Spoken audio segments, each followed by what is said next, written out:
All right, guys, I have to tell you, I've been so thrilled about doing this and getting us together for these powerful conversations. I'm going to real quickly dive right in. Today we're kind of planting that seed. We're getting this started. This is, most of you saw the invitation. This is something that we want to continue these conversations over the next every Friday at 2:00, unless something changes. Why are we here? We have a Love Your Neighbor community at thegreatestcommand.com. And one of our partners ended up sharing some information. And when I got the information of what's kind of going on with food and what's going on in the world, and been following this, but just coming from that place of, in my childhood, not having a bunch of food at many different points, I just started going, oh my gosh, this is something that I really want to look at. And I remembered this incredible gentleman that I had met like 15 years earlier. I ended up seeing a video on, I believe it was Gaiam at the time, for an organization called Connecting the Good. And I just kept getting that here is this person that had built sustainable communities with hundreds of thousands of people. And I just kept getting, okay, he's got the key. He's got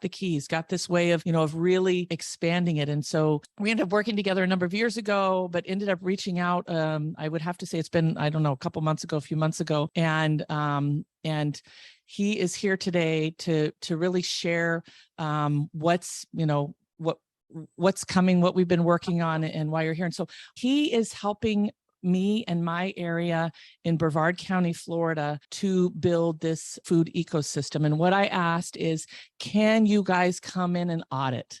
Can you guys learn? Can you guys watch? Can you guys be a part of what we're doing? Because this impacts all of us. Many of you are doing, and like Marion, you're doing stuff in New York, right? And when you get to know this symbiotic culture and this culture lab that's being created, we're in the pre-launch. So I just want you to know that what we're sharing and what we're doing, like he's been working for years putting this together. He's got a book he's doing, he's got a manual he's doing, he's got, website with where we can come and share resources and access different things.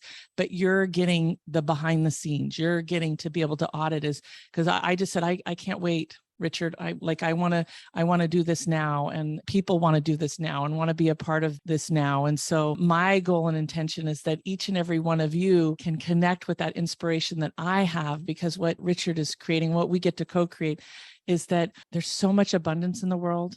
And there's so much to give. And I have to say, there's somebody here today that I talked to yesterday, and he goes, I could have all the food and all the ammo, for years. He goes, but my heart keeps saying, but how do I take care of my neighbor? Right? Like I want to love my neighbor. And that was really what spoke to my soul about what's happening. So the agenda today, we're gonna talk about, a little bit about what unites us. And I'm going to share some of this stuff that Richard's put together. We're going to talk about the Symbiotic Culture Lab and what that is and the different containers. We're going to do some introductions so that we get to meet each other. And I have a form that I'll be dropping in the chat so that, if you want to continue we've got the Signal group, we've got this chat group. And again, there's a much bigger thing. Like these are kind of like little Band-Aids that we're using right now, but there's something even better coming. In that form, this is a form that you'll fill out and just share that here's my gifts, here's my talents, here's how to connect with me. We want to connect with individuals that want to continue to participate. So before we get started, there was a couple of things that really resonated with me that Richard said, and that right now we are in a divided world. And those of you that know me, I'm all about building community, focus on what we have together, focus on how we connect. And what I love about this in this symbiotic network is it's looking at those silos and bringing them together. And part of what makes this particular thing work, so I'm kind of setting the ground here, is that there is no politics and there's no religion. So if you're a part of the Signal group and you're a part of these groups, we need to leave that out there. You can join the Love Your Neighbor community. We talk geopolitics and all kinds of things, right? So and I'm happy to talk to people in different areas, but in this, we're in action. We're focused on connecting the good. We're focusing on solutions. We're focusing on what we want, not what we don't want. We're heading in that direction of where do we want to go. And all of you are servant leaders. I mean, I know there's a couple of new people, but all of you that I know, you guys are all you're all doing something in the world that's making a difference. And many of you are already doing something in your own way, right? Like you're already resonating with this information. And so we're just, bringing this together with a system and a support so that we can have that greater impact. When Richard said, how many are in your community? And I said, well, I think there's 500,000. He's like, okay, like that's the level. It's not a bunch of us growing gardens in our backyard. Now, granted, I think that's a great idea, but this is like a food ecosystem that we're doing. So with that, I would love if we could please give Richard a round of applause while he shares. Hello, everybody. So Shannon talked about what unites us and bringing us together. Why that's important is because we live in a world where even through social media, the algorithms are designed to, it's like a game where you reward certain behavior. So in social media, the behavior that's most rewarded is anger, when we're angry at each other, where we're communicating certain kinds of negative thought forms, because it's really good for advertising. So in that kind of world, we're heading towards this, it's kind of like a win-lose, and I call it the culture of separation. So it's global. And that culture of separation, there's a point to it. And part of it is to keep us divided so that we can be controlled from external sources, whether nationally or right now globally. And it has to do really about economics and extraction. And what I've seen in 40 years is that this has now become a worldwide phenomenon. So every community, every country, every political party, every religion, we're all part of this culture. In the early 90s, I discovered a movement where they've actually achieved success in uniting people in concrete ways in Sri Lanka. I was there for 5 months this year. I won't really talk too much about that right now, but I've known the founder, and it showed a method of connecting people around shared universal values as they build concrete community. And what's unique about what they did was they put it all together in a local bioregional, or like, let's just say the county level, an ecosystem of organizations that function together. There's nothing like that in the West. So I began to explore how to translate those principles. And what I've come up with is a way for people to connect individually on their street, like by actually getting neighbors together, but also in their whole region, how to bring leaders together in different areas of community. What I'm going to share with you right now is a brief infographic that describes how we discovered shared principles and values. In 2006, we had a full-on community meeting in Reno, Nevada, of all places, Northern Nevada. We brought together leaders from religious faith organizations, leaders who had different political perspectives. We had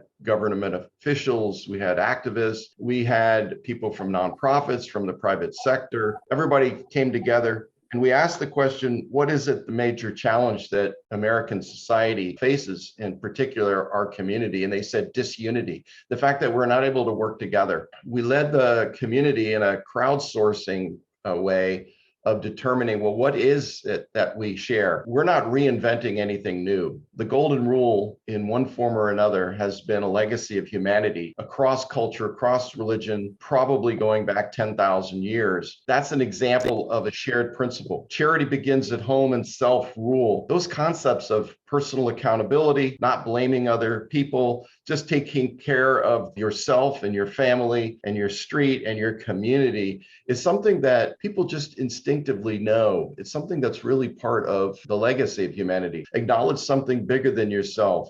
You know, we all have different names for that. For some people who are in a faith tradition, that would be God. For others, even Alcoholics Anonymous and AA and recovery circles, they might talk about a higher power. It doesn't really matter. What matters is that there's something bigger than ourselves, however we define that. And that's important because we need to put the ego, our smaller self, in the right position. So it's not controlling us and dominating us. Love thy neighbor, it's actually where you live, but love thy neighbor has to do with a concept of, at work, when you're going to the coffee shop, when you're in your community anywhere. It's a general concept. Think globally, act locally. That's important because we don't want to have what's called relocalization, where we're relocalizing and getting communities to come together to produce more food, to produce more energy, to really take a look at a situation of water, to bring others together. That's important that this is happening in each community. Community-based local economy really is a strong solution to an economy that's based on dominant global transnational corporates and national corporates. We really don't have a system that's like a free market. It's really controlled. It's really connected to governments at all scale, mostly national and global.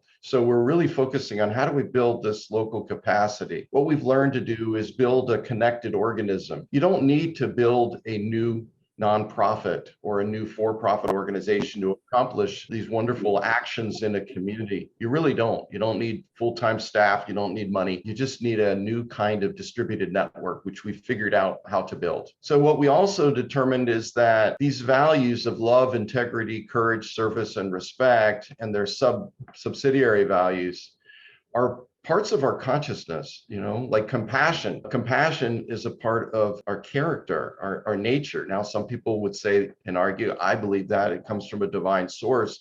Others, who are more scientific, secular bent, would think that they could cultivate that themselves. What matters is developing those capacities within us on an ongoing basis.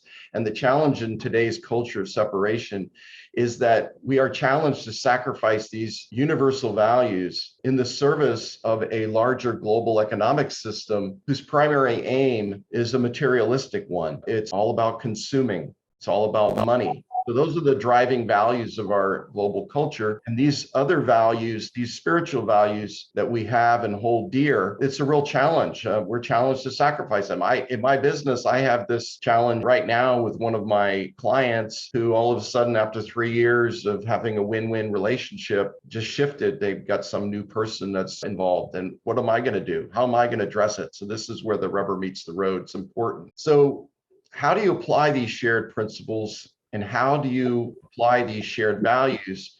You do it in action. They're not abstract. This is about full embodiment. You could call it multidimensional embodiment. What we learned would be that there are 12 separate areas of community from which people generally are passionate already. They're already working in these areas like local food and water, local economy, helping people who are marginalized, health and wellness, arts and culture, peace and safety, neighbors helping neighbors, and additional ones. We have experience building the same kind of networks, we call them symbiotic networks, in a whole region that brings together existing leadership of nonprofits and local businesses to focus on that area that they're already passionate about.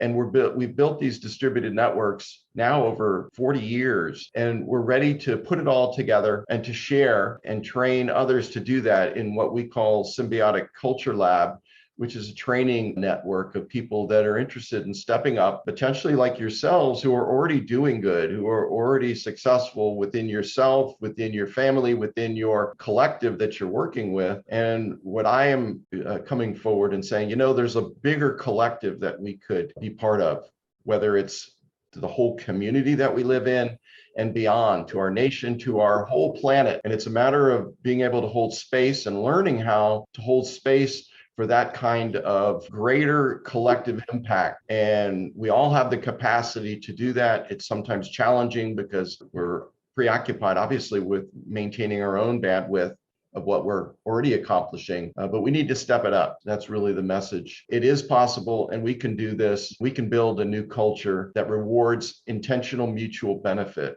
rather than separation.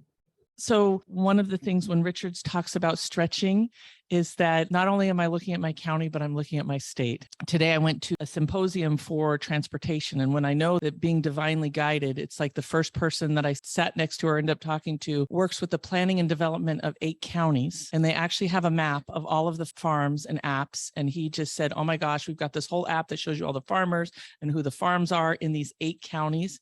And he said they just did a food assessment for the entire county of Volusia and that they would love to work and that they can do different assessments. And it was just like, oh, this is okay. This is why I'm here. I'm thinking, okay, I got everything I need. I'm ready to go. Right. But then I sat down next to the EDC, and the EDC, as I started sharing, hey, do you guys ever get involved in something like this? And the lady goes, we don't, but every single month we have multiple people that call that want to give money as grants. We will absolutely direct people in Brevard County to do this. This is what we need. So that was just amazing. And ended up talking to the head of the Department of Transportation, gave him some insight, and he was like, oh my gosh. So Richard, I planted a seed with him that you've got some solutions for different things. So there was a really good, it's these conversations and these connections, and excited to share more on what you're doing. So we were planning on having some videos for you guys to watch ahead of time. So please, as we put things in Signal, they're ideally gems to help you get up to speed of where we're at and kind of find out what, answer questions. We'd love in Signal, if you guys have a question,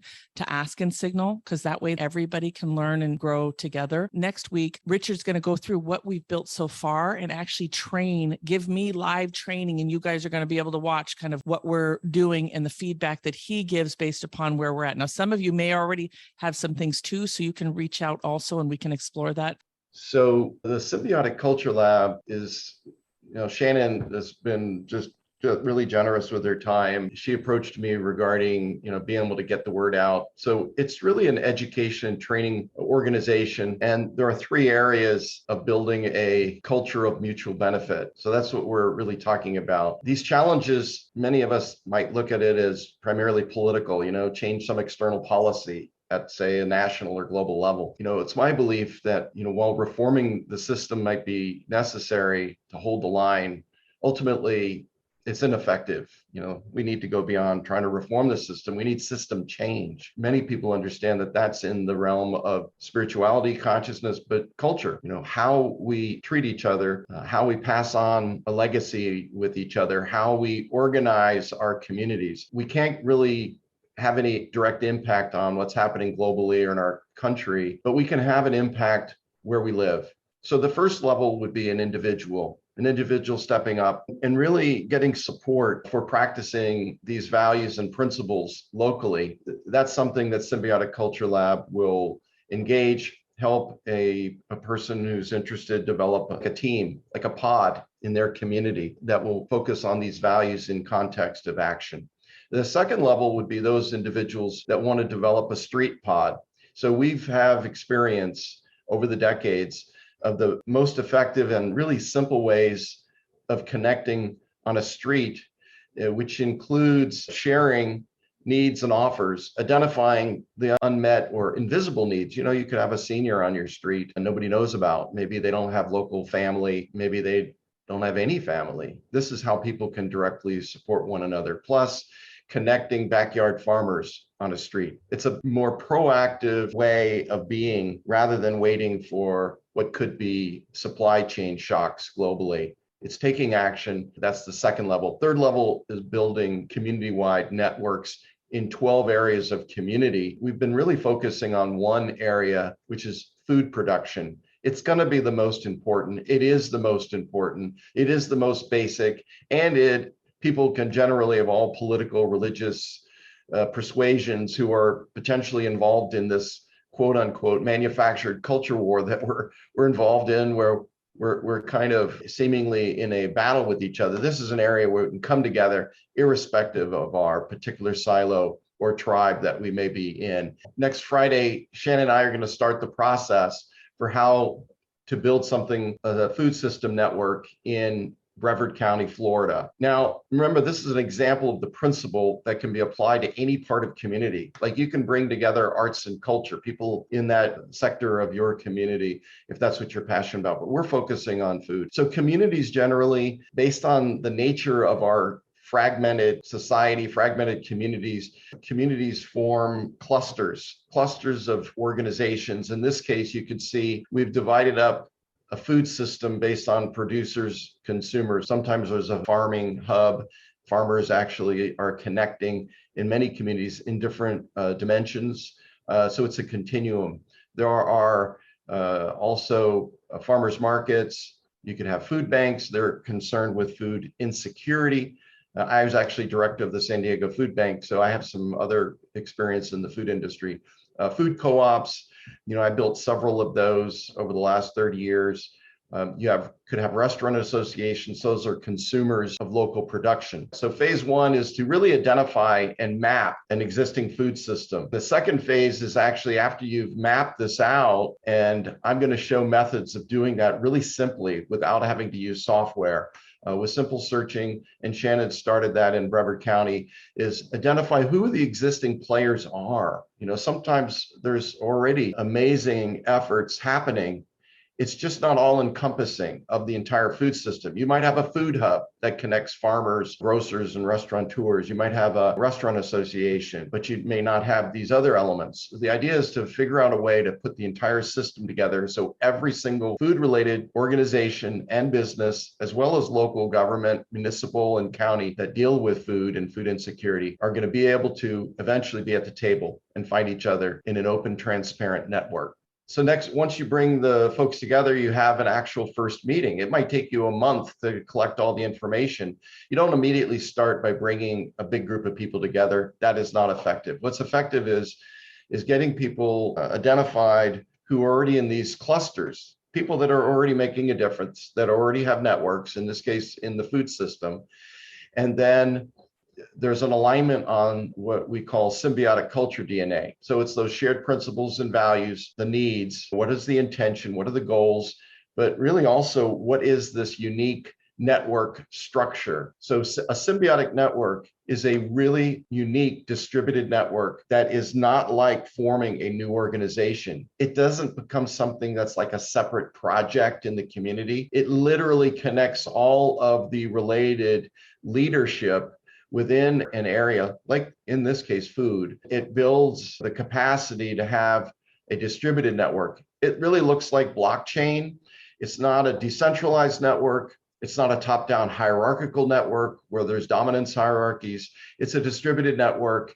It's a new kind of leadership. It's not against leadership. It's just for a new kind of network leadership where the people who are leading aren't involved in the old political dominance and fighting. You don't go into an organization like, oh yeah, I'm gonna be involved in the food system so I can have it as a stepping stone to become, involved in political office. Or I'm doing it like it's a chamber of commerce and I'm doing it just to kind of extract value out of it. No, you're going into this because you actually want to work in conjunction with other leaders in parallel, where there are multiple stakeholders that are around the table that are identifying each other as leadership, not one group or one person or one ego to rule them all. Let's go to the next one.